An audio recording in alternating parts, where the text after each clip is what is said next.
Welcome back to Conversations with Chris and Crystal. Volunteering. How do we feel about that? Right? Hey, we ought to do a skit to open this episode. Well, why don't you get right on writing that up? Yeah, I'm all happy because I just voluntold you. And isn't that just always the way? You come up with an idea, you're in a group situation, you're thinking, hey, this would be a great thing to do, and then they always throw it on you. Yeah, I love that one. I remember doing that with one of the pastor's wives, and she said, I can't remember what my suggestion was. It was something I thought would be a good thing to do, and she said, well, that would be something good for you to do. And now you've been volunteered for something you didn't even try to do. And don't you hate it when they always come up with oh, you should do it because you're so good at that. You're so amazing. You're so amazing. I'm not really amazing. Well, there's a lot of things I can do. Actually, you are amazing, but what's that got to do with it? Yeah, it just shouldn't be part of it. And then I can just hear my little brother, who is a pastor, going, stay out of it. Stay out of it. Yeah, I was like, but it's a great idea. No, stay out of it. Don't even tell them the idea. And I've actually had that happen now. As I've gotten older, I think, oh, that would be a great idea. Forget that. I just thought of something devious. Oh, no. If you're like in a group situation, you should go to somebody else. You should say, hey, you should tell them, do blah, blah. See if they're naive enough to do it. And then they go, hey, we should do blah, blah, blah. Yeah, you get on that. Yeah, you get on that. That's exactly like, I know. How did you do that? Yeah. You can just smile sweetly. Yes, and go, well, whatever. Yeah, it's just so Or those hard. people that's like, oh, the Lord told me you should do it. It's like, oh, I know. And then why would the Lord tell you something about me? Well, it's like some of the people who are leaving the church. We have people who say, oh, I knew you were going to leave. I don't know if that's really a plus. I don't think that's a good idea to say that to somebody, because what if they want to come back? Yeah.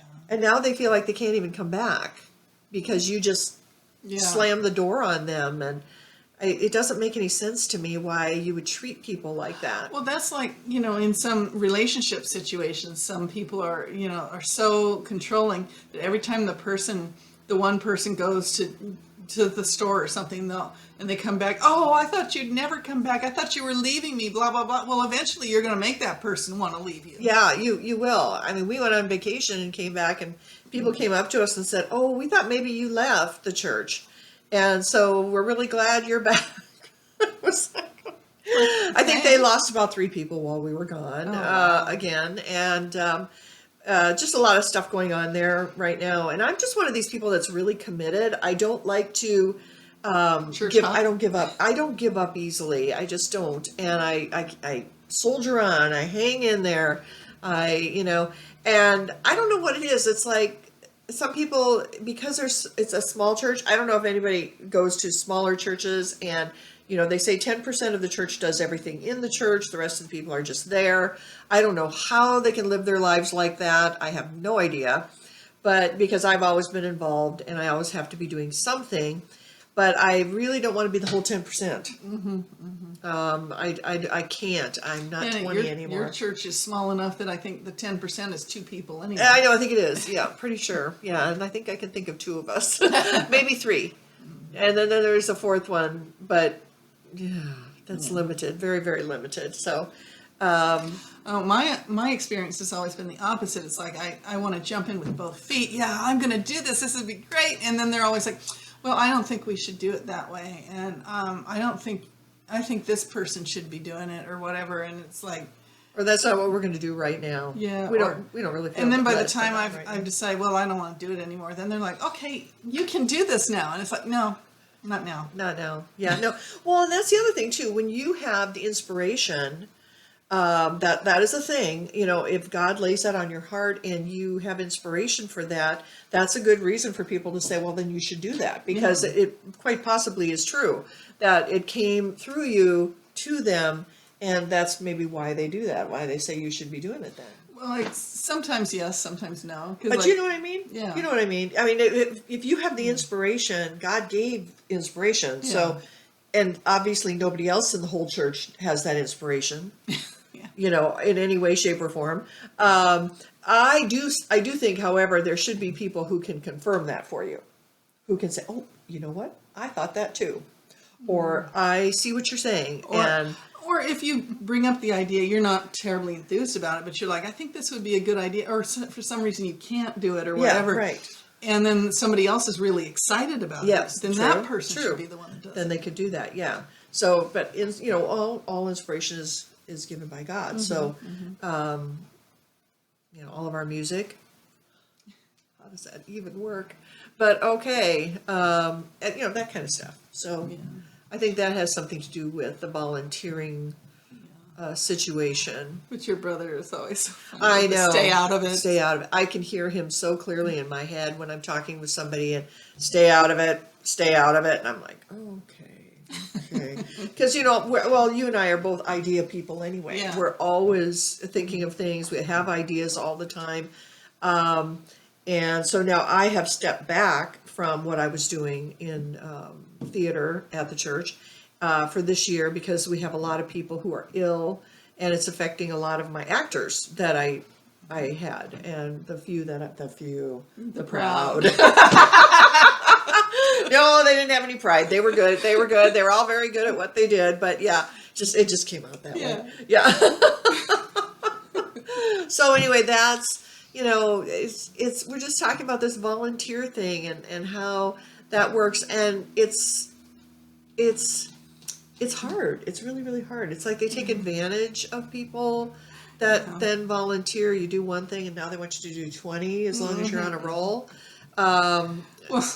Yeah, and the title of our episode here, that came from when I was teaching, like some of the kids at school, I'd say, okay, do I have a volunteer to read this passage or whatever? And then one of the kids said, you might have to volunteer somebody. So sometimes I would say, so do I have a volunteer, or do I need to volunteer you? Yep, there you go. That's it. It just make you aware of what it is that you're capable of doing. Yeah. But I know the capability. I know the gifts. I know what I can do, and it's you just have to have boundaries. Mm-hmm. You have to have boundaries and enforce them. Sometimes you have to enforce them over and over and over again, and you have to repeat it over and over again, because people will try to come up with something that they suggested. They'll come a different way. Yeah. They'll take a different tact with you, and you're like, no, I think I just said no to this last year. And so you have to repeat yourself. That's really sneaky when they do that. It is, and it makes you feel bad. It makes you feel bad that they don't have enough respect for you to stop and take no for an answer. And go, okay, I'm respecting your boundaries. Ooh, that might be something to say. Oh, you don't respect me. Or you're not respecting my boundaries here. But then it's that old manipulation. Oh no, I didn't say that, did I? I mean, I didn't exactly say that way. Oh, that's not what I meant. Yes, that's my favorite. I didn't mean that. Well, that's what you said, though. Yeah, it is. It's funny. It's funny how they do that, and man, it's just weird. You get weary. Yeah. You just do. Even when I was younger, I learned how to hear what people were saying, and there were a lot of people who were manipulative who didn't like the fact that I was hearing what they were saying, and I was saying no to that. And that drove them nuts. So they kept trying to find other ways, if you've get around it. Yeah, if you've heard that whole adage about how do you sell things, you take people through the woods and bring them back to sign on the dotted line. Oh well, yeah, but I don't know. Well, here, let's go with that. Da da da da da da da da da. And here, you can just sign on the dotted line now that you have the answer to that question. So it's taking them through the woods, and that's what these people do. They take you through the woods thinking they're going to fool you, and it's like, no. Same answer, same situation. Do you have any stories of times that people have voluntold you? Well, I did. That one pastor's wife that, when I went to her, and she said, oh, that's a great idea. Why don't you go ahead and do that? You seem like the type of person who could do that. And well, like you said, you're amazing. You could do anything. And But even then, think about that. If you're trying to stay within the will of God and what He wants you to do, somebody does that to you. Is that the will of God at that moment? Like you said, somebody else might be excited about what you said. Yeah. But so for somebody to voluntold you or voluntel you, may it be out of the realm of Yeah. His will. Yeah. You may be just the idea person. Yeah. That the seed sower. That's a big one for me. I'm a seed sower. Bloom where you're planted, seeds. And then I never hear what happens to anybody later or how they, come about or whatever things might change. Yeah. I figure we'll find all that out in heaven. That's right. That's exactly it. And sometimes it's probably best Yeah. that way because, you wouldn't want to be like, oh, I did that. Yeah. We don't need to be taking credit for things. So that's the other thing too, having somebody do that to you and make you like you're taking credit for it. Yeah. Yeah. That would be a great thing for you to do because you're so good at that. And that puffing up thing that they try to do is really annoying because that's not really, as Christians, that's not where we're going. That's not the whole idea here. It's not all about us. It's not all about us. Isn't that funny? Who knew? Took me a long time to get that. Yeah, I feel like sometimes Satan gets into your head too. If you do something and it really blossoms, like Satan tries to go, you did that, you should be proud of yourself. And it's like, no, go away. Yeah, go away. No, we just soldier on. We keep moving. And, it was for the glory of God, not for me. That's exactly it. It's all for the glory of God. And hopefully it's the ducks are getting in the right rows and doing the right things, that people are not assuming just because you had an idea, you're going to do it. Yeah. It's you're the idea person, and that's what I do too. I direct traffic. That's my thing. You go over there. You go over there. You're over there. You're over there. What? Okay, you go over there. Which is why she's a good director. Yes. Because you're so good at that. I love telling people where to go. That's what it is, where to go. Because on the stage, where do you go on the stage? Yeah, I love telling people where to go. So, okay, well, this was a good discussion. Yeah. We hope that you are not being voluntold. We hope that you volunteer at your church. Get more than 10%. Mm-hmm. Actually, that reminded me, I had this friend years ago. She's the one that I used to call every Saturday. She never called me. Anyway, she would tell me all the goings on at her church and how they wanted to volunteer her to do things. Mm-hmm. And they voluntold her to work in the nursery and stuff, mm-hmm. and she didn't like that. Mm-hmm. So she was complaining to me. I said, I have an idea. Why don't the next time they volunteer you to do something, why don't you tell them, I think the Lord is leading me in a different direction. Yeah. Because they can't argue with that. They can't. And I it kind of makes you wonder, though, how many people are using that. Yeah. I mean, really using that against you, even for volunteering. Mm-hmm. Oh, the Lord told me. Yeah, the Lord told me that you should do it. Yeah. I don't think the Lord tells people that somebody else ought to, specific person ought to do something. Yeah, normally there's a confirmation. As well. So if somebody comes up to you and says, I feel God wanted you to do da-da-da-da-da, you would have to go with your own spirit and wonder, okay, is that a possibility, or are they confused, or what is it? I mean, I could see where the Lord might say, this person is going to become a missionary or a preacher or something like that. But, I believe, you need to tell this person that they need to be the one that cleans the church every Saturday night. I don't see that. Yeah, I don't really, I don't really. Because I would think that if you're hearing from the Lord about cleaning the church, He's trying to tell you that's what He wants you to do. Yes, that's a possibility there. I know one of my favorite, one of the gals at one of the churches we were at, we worked in the kitchen with her, and she was talking about something we were cooking, and she said, well, we haven't had water at our house for a month.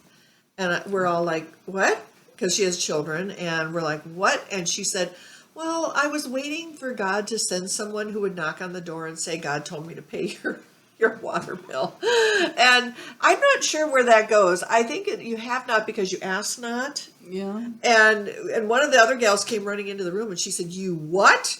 She said, "Why didn't you tell us?" Because the church can help take care of those things. And Jeff and I have been talking about that, well, how do you know that isn't what God planned?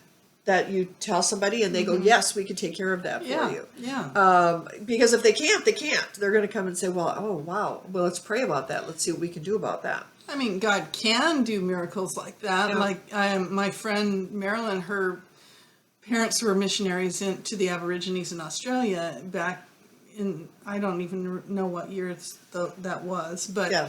but you know, it took forever to get mail to going Yeah. out and coming in, and her mom was praying because they needed new tires on their Yeah. Jeep, and they got a check in the mail, and the lady wrote a letter and said, "I've been praying for you, and the Lord told me to send you this check for tires."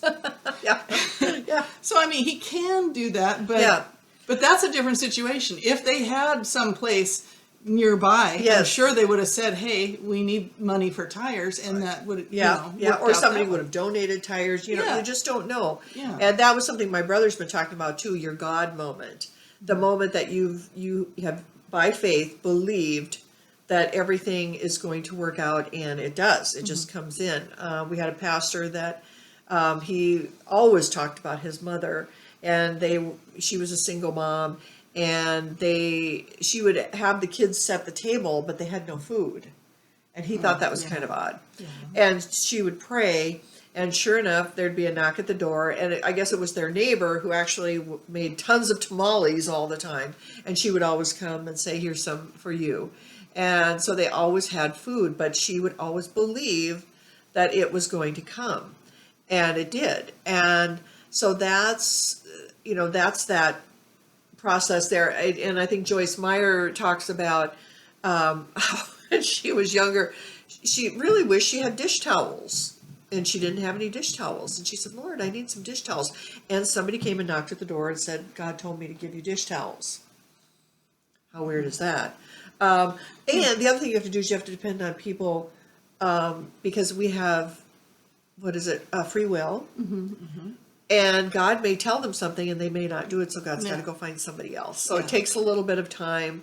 It's always in His time too, because years ago when I was on antidepressants, I was unemployed and poor, so I couldn't go to the doctor to get prescriptions anymore. So I was getting them by mail order from India or somewhere.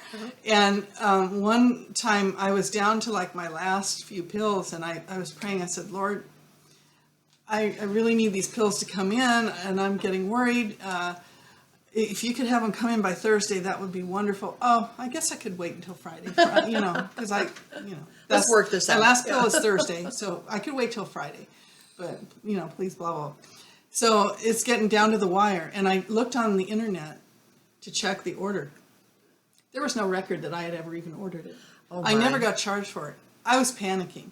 So I drove around all day Friday to hospitals and everything saying, "Can you give me just one pill to make it through the day?"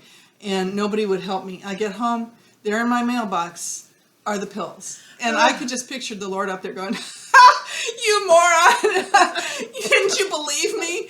I mean, you were the one that told me you could wait till Friday, you know? Yep. So, and all of these miracles in your God moment comes together with people trying to voluntold you or volunteer you, because you have to have it in your heart as well that is for you. That, oh yes, that is a message for me. Yes, and I'm going to receive that, or not.